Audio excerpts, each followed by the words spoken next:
Are we getting it? Very very easy. पहले हमने equality और इक्विटी के बीच में फर्क जाना, तो वो सोचते हैं कि क्या मुझे सच में करना है, do I really want to do my first debut role as a मेरे इनपुट आउटकम जो है वो सेम है compare to her input outcome also. ठीक है, यहाँ पे कोई दिक्कत नहीं।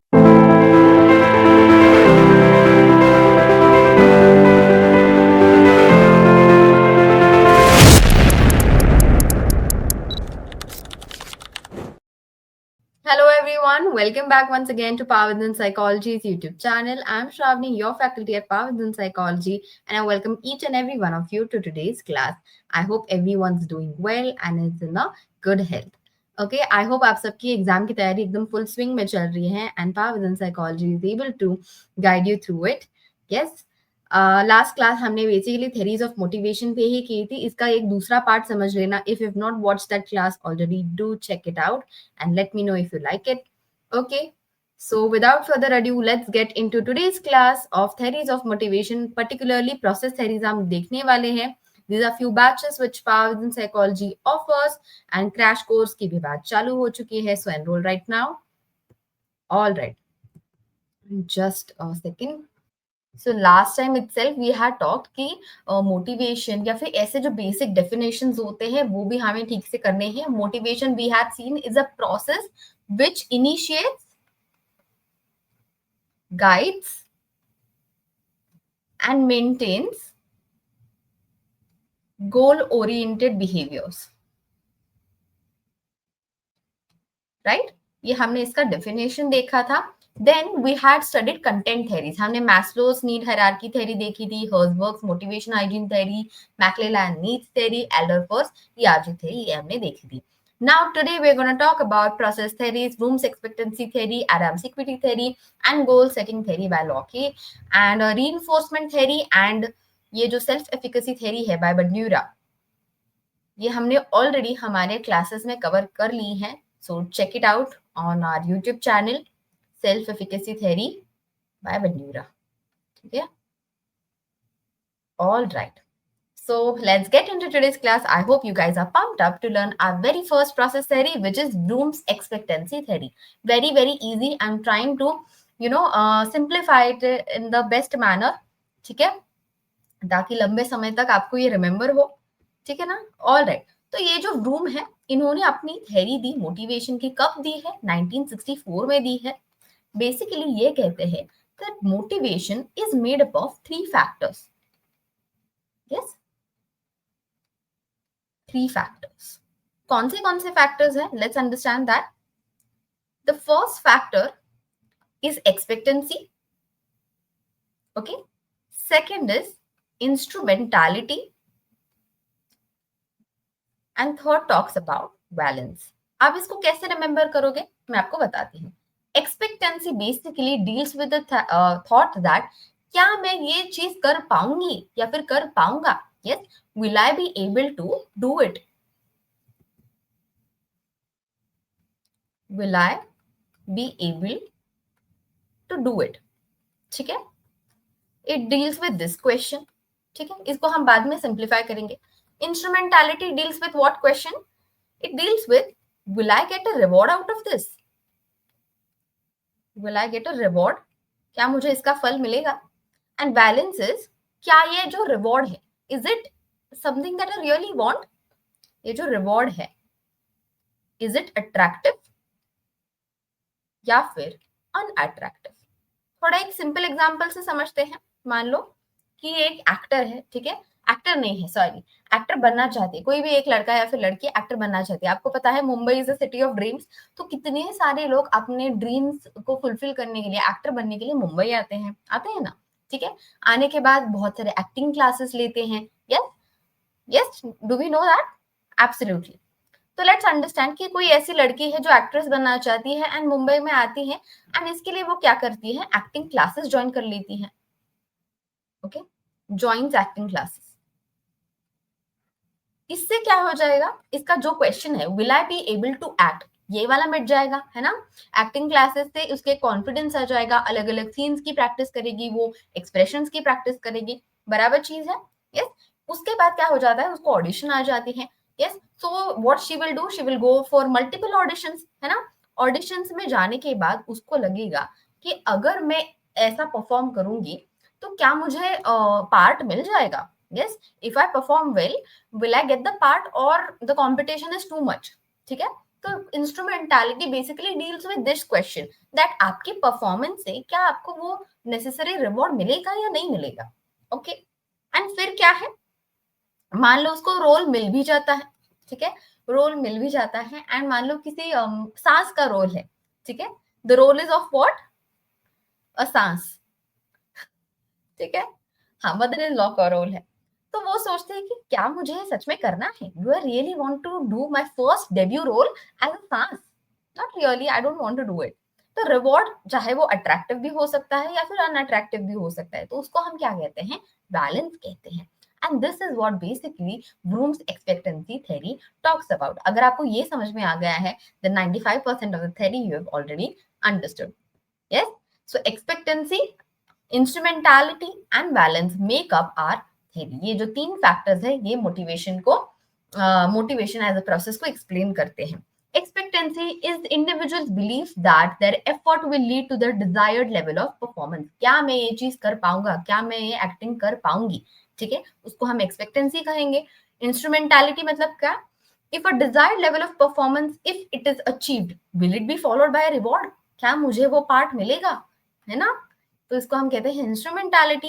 एंड क्या मुझे पार्ट चाहिए या नहीं चाहिए, सास का रोल करना है या नहीं करना है, it is something that is known as valence. Valence is what an individual places on the reward, चाहे वो अट्रैक्टिव हो या फिर अनअट्रैक्टिव हो। ओके, ब्लूम्स एक्सपेक्टेंसी थ्योरी जो है एक तरीके से कॉग्निटिव अप्रोच लाती है for the theory of motivation.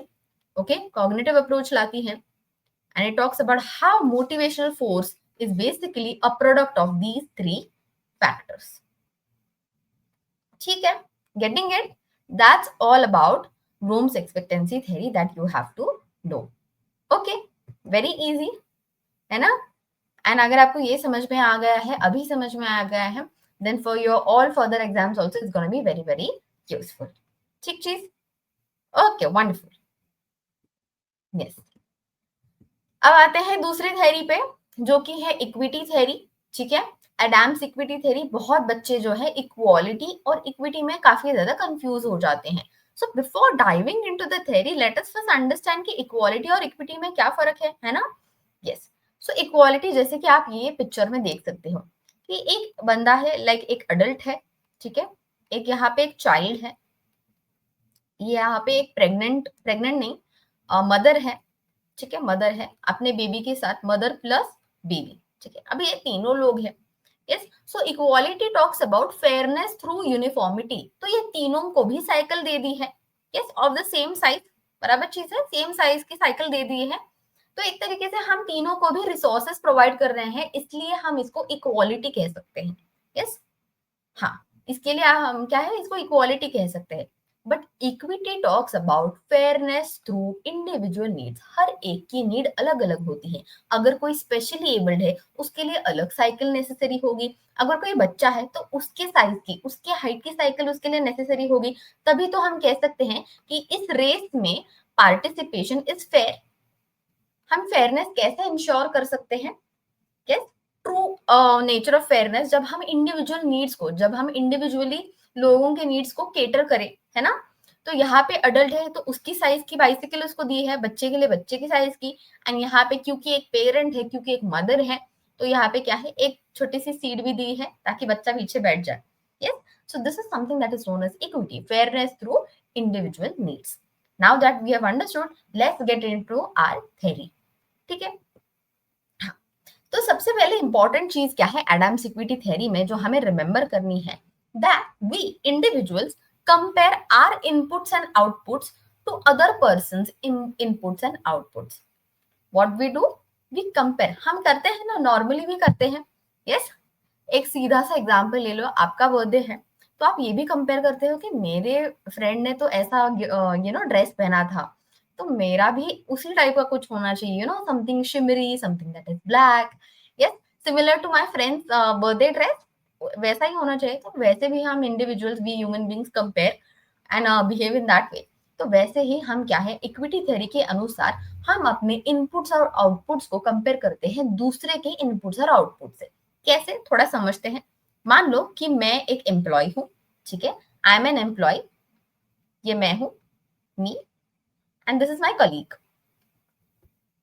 ठीक है। यस, नाउ लेट्स अंडरस्टैंड कि हमने जो ऑफिस है ये ज्वाइन किया है at the same time, at the same time, ठीक है। Plus we have the same role. मान लो मैं एक अकाउंटेंट हूँ, तो मेरा रोल और इसका रोल भी सेम है, हमने एक ही टाइम पे ज्वाइन किया है, ठीक है। तो अभी मान लो कि मैं 10 घंटा काम करती हूँ और 10 घंटा काम करने पे मुझे 3,000 रुपए मिलते हैं। Yes, for a day, per day I get 3,000 rupees. Similarly, my colleague who has also joined at the same time and is at the same role and position as of me, वो भी क्या करती है, 10 घंटा काम करती है, उसको भी 3,000 रुपए जो है पर डे मिलता है। तो यहाँ पे मैं कह सकती हूँ कि ठीक है, इक्विटी इज एंश्योर्ड, यहाँ पे मुझे कोई भी दिक्कत नहीं है, ठीक है। हाँ, मेरे इनपुट आउटकम जो है वो सेम है compare to her input outcome also, ठीक है, यहाँ पे कोई दिक्कत नहीं है। But let's take another example. मान लो कि मैं 10 घंटा काम करती हूँ, मुझे 3,000 रुपए मिलते हैं, बट वो क्या है 5 घंटा काम करती है और उसको 3,000 मिलते हैं, है ना। तो यानी कि यहाँ पे मेरा इनपुट ज्यादा है बट फिर भी सैलरी कम है, एंड इसका इनपुट तो फिर भी कम है, फिर भी इसका सैलरी ज्यादा है। Yes, can I say that? तो यहाँ पे एक सेंस ऑफ इनइक्विटी हो गई ना। कैन आई से कि यहाँ पे एक सेंस ऑफ इनइक्विटी हो गई, नेचुरली हो गई। And how is this iniquity achieved या फिर रिकॉग्नाइज्ड? Due to comparison. तो ऐसा माना जाता है अकॉर्डिंग टू एडम दैट जब हम कंपेयर करते हैं तब हमें समझ में आता है कि क्या इक्विटी है या इनइक्विटी चल रही है, ठीक है। हाँ, अभी मान लिया कि हमने इनइक्विटी तो चल रही है, this is not fair, I should also be working 5 hours and getting 3K, ठीक है, दिस इज नॉट पॉसिबल, ठीक है। हाँ, एब्सोल्युटली राइट। तो जब एक सेंस ऑफ इनइक्विटी बन जाती है तो हम क्या करते हैं, what do we do, there are certain things that we can do. तो हम मान लो पहला सोल्यूशन ये करते हैं, इंक्रीज ओन आउटकम। हम हमारा आउटकम बढ़ाने का प्रयास करते हैं। कैसे प्रयास करोगे? बॉस के पास जाओगे, बॉस को कहोगे ये क्या चल रहा है, मैं तो 10 घंटा काम करती हूँ, है ना, 10 घंटा काम करती हूँ, मुझे 3,000 रुपए मिल रहे हैं, मुझे रेस चाहिए, I want a raise. Yes, this is not done, this is not done, ठीक है। तो मैं आउटकम बढ़ाने का प्रयास करती हूँ टू रिड्यूस द इनइक्विटी, ठीक है। ये है ऑप्शन नंबर 1। दूसरा मैं क्या कर सकती हूँ, डिक्रीज और इंक्रीज ओन इनपुट्स। यानी कि क्या, मैं ये सोचती हूँ कि वैसे भी मुझे जो है सैलरी कम मिल रही है कंपेयर टू हर, ठीक है, मुझे सैलरी कम मिल रही है तो मैं क्यों ही इतना एफर्ट डालू, so I will decrease my inputs. Yes, I will decrease my inputs. मैं सोचती हूँ कि मुझे वैसे भी नहीं मिल रहा है, then chuck it, I will not put my inputs, ठीक है। हाँ, तो डिक्रीज कर दूंगी। या फिर कोई ऐसे भी लोग होंगे, ऐसे भी महाशय होंगे जो अपने इनपुट्स को इंक्रीज करेंगे। वो सोचेंगे कि ठीक है, बॉस मुझे कम सैलरी दे रहे हैं, है ना, तो मैं क्या करूंगी, और ज्यादा मेहनत करूंगी so that my boss gets impressed and will himself give me a raise, give a raise by working very very hard. तो दिन रात आप क्या है, ओवर टाइम करते हो, ये करते हो, वो करते हो, बॉस के सामने ज्यादा से ज्यादा काम करते हो, है ना। तो यू कैन डू दैट। फिर क्या है, थर्ड क्या है, इनइक्विटी को रिड्यूस करने के लिए आप छोड़ छाड़ के जा सकते हो कि छोड़ो, मुझे इस कंपनी में काम ही नहीं करना है, so you can leave. Yes, but if you have the option to leave, जिनके पास ऑप्शन नहीं है, they will do all these things, है ना। चौथा क्या है, चेंज रेफरेंट। चेंज रेफरेंट मतलब क्या, आप अभी तक क्या कर रहे थे, अपने कलीग के साथ कंपैरिजन कर रहे थे ना, है ना। बट अभी क्या है, आप रेफरेंट को ही चेंज कर दोगे, यानी कि आप ऐसे व्यक्ति के साथ आपको कंपेयर करोगे जो क्या कह सकते हैं, लेस प्रिविलेज है एक तरीके से। आप खुद को क्या है, आपके एक दोस्त के साथ कंपेयर कर लोगे जिसके पास जॉब ही नहीं है, ठीक है, और वो बेचारा जॉब ढूंढने जा रहा है, ढूंढने जा रहा है, पर उसको जॉब में नहीं मिल रही है। तो आप ऐसे व्यक्ति के साथ कंपेयर करोगे ताकि आपको थोड़ा बेटर फील हो, है ना। So you change the referent. And last but not the least, you re-evaluate others inputs. यानी कि आप क्या करते हो, आप ये सोचते हो, आप एक तरीके से जस्टिफाई करने का सोचते हो कि ये जो व्यक्ति है इसको 5 घंटा काम करके 3,000 रुपए मिल रहे हैं, बट ऐसा भी तो है कि ये व्यक्ति आईआईटी से आया है, यस, आईआईटी से आया है, इसलिए उसको ज्यादा प्रेफरेंस है, या फिर उसका काम का नेचर अभी चेंज कर दिया है। तो what I am trying to do, I am trying to justify it, I am trying to reevaluate कि उसको क्यों इतनी छूट है। या फिर ऐसा भी तो हो सकता है कि ये जो व्यक्ति है, जो मेरे कलीग है, ये बॉस की बहन का लड़का है या लड़की है ना, बॉसेस फैमिली मेंबर, तो इसीलिए उसको क्या है, एक तरीके से प्रेफरेंस मिल रहा है। हम तो नहीं है रिलेटिव्स बॉस के, तो छोड़ो। Yes, so what you are trying to do is reevaluate others inputs. ठीक है, getting it? So this is what equity theory is all about. Are we getting it? Very very easy. पहले हमने equality और equity के बीच में फर्क जाना, उसके बाद हमने देखा कि इक्विटी में कैसे हम क्या करते हैं, एक दूसरे को कंपेयर करते हैं। We compare our inputs and outcome with others' inputs and outcomes. And जब भी inequity हमें महसूस होती है, we try to reduce that inequity via increasing our own outcomes या फिर decrease or increase our inputs. We can leave if we have the right and position and the resources to. Yes, we can change the referent comparison का व्यक्ति ही change कर दो, या फिर reevaluate others' inputs. That is something can be done. Yes. So I hope ये second process theory भी आपको समझ में आ गई है। All right, let's move on towards our third theory for today, which is Locke and Latham's goal setting theory. Okay, किसी ने तो पूछा था ईयर क्या है इसका। यस, सो इक्विटी थ्योरी कब दी है? 1964 में ये थी ना, रूम्स की थ्योरी। तो ये इक्विटी थ्योरी जो है 1963 में दी गई है। ओके, तो आपको रिमेम्बर करने के लिए भी इजी है, ब्रूम्स थ्योरी इज इन 1964, ये जो इक्विटी थ्योरी है ये 1963 में दी गई है। Okay, now coming towards Locke and Latham's goal setting theory, ये कब दी है? 1990 में दी है। ठीक है, ये जो थ्योरी है अलग अलग सेटिंग्स के लिए काम आ सकती है। Goal setting very very important. अभी आप ये क्लास देख रहे हो, आपका भी तो कुछ ना कुछ गोल है। Yes, you want to crack CUET PG, you want to crack NET JRF, है ना, गेट क्रैक करना है, समथिंग इज योर गोल, इसीलिए तो आप ये क्लास देख रहे हो। तो वैसे ही हम सबके इंडिविजुअल्स में एक गोल होता है, एंड ये गोल सेट करने के तरीके, कैसे गोल्स होने चाहिए, ये लॉकी और लेथम बताते हैं। Very very important for who? For students preparing for exams, या फिर एम्प्लॉयज, ऑर्गेनाइजेशंस के लिए भी काफी ज्यादा इंपॉर्टेंट है, because they have to attain certain targets, उनको ग्रोथ देखनी होती है, which is why goal setting becomes a very very important aspect. ठीक है, तो ये 5 प्रिंसिपल बताते हैं गोल सेटिंग के। कौन से हैं principle? Let us understand that. पहले तो ये कहते हैं कि जब भी आप गोल सेट करो, कोई भी गोल सेट करो, उसमें आपको एक तरीके की क्लैरिटी होनी चाहिए। आपको भी पता होगा कि जब भी गोल्स हमारे वेग होते हैं, यस, तभी भी हमारा एक्शन जो होता है वो भी एक तरीके से वेग नेचर का होता है। यस, मान लो कि मैं आपको कह दूं कि मुझे एमफिल भी करना है, मुझे टीचिंग में भी जाना है, पीएचडी भी करना है, I want to go in psycho oncology also, I want to become a school psychologist also. बहुत सारे गोल्स हो गए। Yes, if I am saying that I have more than 5 to 6 goals, and इसमें कहीं पे भी मैं ऐसा ये नहीं हूँ, स्टेबल नहीं हूँ, तो एक तरीके से वेग गोल्स हो गए। So my preparation, my efforts will be in very vague directions. ठीक है ना? यस, तो ऐसा ही होना चाहिए कि गोल की क्लैरिटी होनी चाहिए कि सबसे पहले मैं क्या है, एमफिल करूंगी, एमफिल के बाद पीएचडी करूंगी।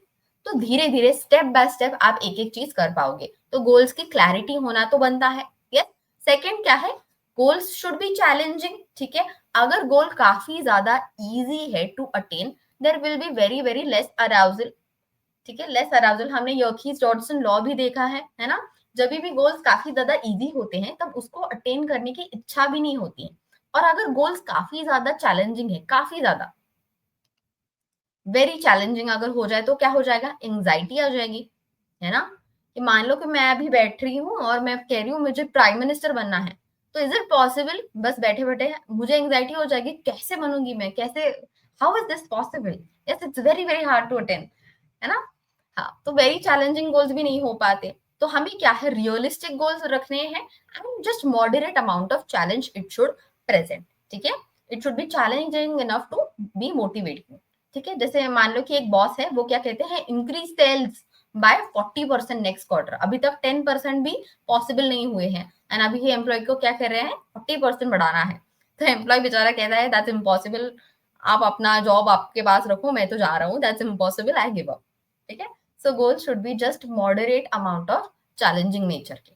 फिर क्या है, कमिटमेंट होनी चाहिए, है ना। Yes, we should be committed to our goals. अगर मान लो कि बस मेरा मन में है कि मुझे पीएचडी करना है, ठीक है, but I am not acting towards it, I am not taking any efforts towards it, बस हमें में मैं बोल रही हूँ, तो क्या ये कमिटमेंट में शो केस कर रही हूँ? Absolutely not. तो everybody must be committed towards the achievement of that goals. फिर क्या है, feedback. Feedback on the goals should also be considered, ठीक है। आपके मेंटर से, आपके गाइड से, जब भी आप किसी गोल पे काम कर रहे हो, फीडबैक तो बनता है कि are you doing it in the right way, और क्या क्या करना चाहिए आपको, ठीक है। एंड फिर क्या है, कॉम्प्लेक्सिटी के बारे में हम बात करते हैं, that goals would be achievable. Yes, मैं ऐसा तो नहीं कह सकती कि मेरे को प्राइम मिनिस्टर बनना है, बट ठीक है, मतलब अचीवेबल है, but then you know it's a very big thing to say at the moment, ठीक है। हाँ, तो रियलिस्टिक होने चाहिए, अचीवेबल होनी चाहिए, ठीक है ना। Yes, so these are 5 principle which Locke and Latham has talked about. इसको हम याद कैसे करेंगे? Yes, we will remember it as C cube F T. C cube F T, ठीक है। सी क्यूब मतलब क्या? Clarity, challenge, commitment. एफ मतलब फीडबैक एंड टी मतलब task complexity. Okay, task complexity, ऐसे हम इसको रिमेंबर करेंगे। और क्या चीज है इस थ्योरी में लर्न करने के लिए? Basically there are 3 moderators. Goal setting के 3 मॉडरेटर्स होते हैं। कौन से होते हैं? सबसे पहला गोल कमिटमेंट। अगर आपकी कमिटमेंट ही नहीं है तो गोल को तो आप भूल ही जाओ, है ना। दूसरा क्या है? सेल्फ एफिकेसी है। Do you guys know what self efficacy is? Self efficacy मतलब मैं कितना खुद में विश्वास रखती हूँ that I will be able to attain that goal. मैंने आपको बहुत बार ये एग्जांपल दिया है। अक्सर बार जो लोग ऐसे होते हैं जिनको आता सब है, but due to low self efficacy they miss out on opportunities. Yes, I have recently read a very interesting quote ki, which says that every time you doubt yourself, there's somebody else who takes the opportunity. Yes, every time you doubt yourself, there's someone else who takes the opportunity just because you don't believe in yourself, है ना। तो जो लोग ऐसे होते हैं लो self efficacy, वो काफी ज्यादा अपॉर्चुनिटीज और चैलेंजेस को मिस आउट करते हैं। बट जो लोग हाई सेल्फ एफिकेसी में होते हैं, they go out, just try and you know back the opportunity. बराबर चीज है। यस, एंड तीसरा मॉडरेटर क्या है? Task complexity. Like I said, अगर टास्क बहुत ज्यादा इजी होंगे तो करने की इच्छा नहीं होगी, और ज्यादा डिफिकल्ट होंगे तो एंजाइटी हो जाएगी। So these are 3 moderators. Alright. हाँ, तो ये हमें पता होना चाहिए। और क्या पता होना चाहिए? That goals affect performance in 4 ways. Goals affect our performance in 4 ways. कौन से 4 वेज हैं? पहला, कि हमारा गोल के तरफ कितना ध्यान है, कितना अटेंशन है, ठीक है। How much attention I am paying on an everyday basis to get closer to my goals, ठीक है। फिर क्या है? एक तरीके से channelizing all my energy, channelizing my energy towards it, towards the goal. बराबर चीज है। यस, फिर क्या है? Increasing persistence. मैं परसिस्टेंटली अपने गोल को अगर सामने रखूं, and you know I get to the anchor point कि मैंने ये गोल क्यों रखा है, and you know that will give me a sense of purpose. बराबर चीज है। एंड मैं हर रोज अपने काम में, अपने वर्क में परसिस्टेंट रहूं, then it's more natural that I will get closer to my goal. And फिर क्या है? Strategy development. बस गोल रख के कुछ होता है क्या? नहीं, you have to work towards it. And कैसे? You have to work in a smart way. Yes, हाँ, ऐसा नहीं कि मुझे बस पीएचडी करना है तो बैठी हूँ और कौन से भी आर्टिकल्स पढ़ रही हूँ, या फिर यू नो टेकिंग। हाँ, यस, तो आपको आपका जो नीश है, आपका जो टॉपिक्स है, उस पे आपको लिटरेचर रिव्यू करना चाहिए। You have to you know, yes, you have to understand कि आपको एग्जैक्टली करना क्या है, एक स्ट्रेटेजी बनानी चाहिए, ठीक है। Then only you will be able to attain that goal, ठीक है। तो this is what exactly Locke and Latham's goal setting theory is all about. वो 5 प्रिंसिपल के बारे में बात करते हैं, clarity, challenge, commitment, feedback, complexity. And इतना ही नहीं, they talk about 3 moderators of our goals. कौन से हैं? गोल की कमिटमेंट, सेल्फ एफिकेसी, कितना हम विश्वास रखते हैं, एंड टास्क कॉम्प्लेक्सिटी। एंड हमारा जो गोल होता है which affect our performance in directly 4 ways. हमारा ध्यान, हमारा attention, channelizing our energy towards our goals, increasing our persistency towards the goals. And itna hi nahi, hamari strategy development will also affect our performance. Okay, getting it? So in this way, we have studied three most important process theories for today: Brooms, Adams, and goal setting theory by Locke and Latham. ठीक है, reinforcement theory and self efficacy theory is already present on our YouTube channel. Do check it out and let me know if you like today's class. I have tried to make it as easy as I could. ठीक है, yes, let me just quickly tell you the features that Pavan Psychology's batches have. Um, just a second. Yes. So you are going to get live classes. इतना ही नहीं, आपको recorded lectures मिलेंगे. You will get printed material. You will get PDFs. Also, our app and web portal is very easy to navigate through. So you can switch between different classes. You'll able to find out different test series. Test series बहुत सारी हैं हमारे पास. We also have access to lot of previous year question papers. And इतना ही नहीं कि आपकी जो इंटरव्यू की प्रेप रहेगी वो भी हम आपसे कराएंगे. ठीक है? So with all these features, excellence is guaranteed. Okay. So I hope that you enroll yourself right now. These are our WhatsApp channels and Telegram groups also, which you can join to stay up to date. Okay. Also, if you're someone who wants to get into academia part of psychology, we have a faculty fellowship program. So call us and reach out to us to know more about it. These are our, all kinds of channels and number and website. So I'll come up with more such classes. Do let me know in the comments below what kind of content that you want to see. And with that said, please take care of yourself. I'll see you soon. Till that time, bye bye.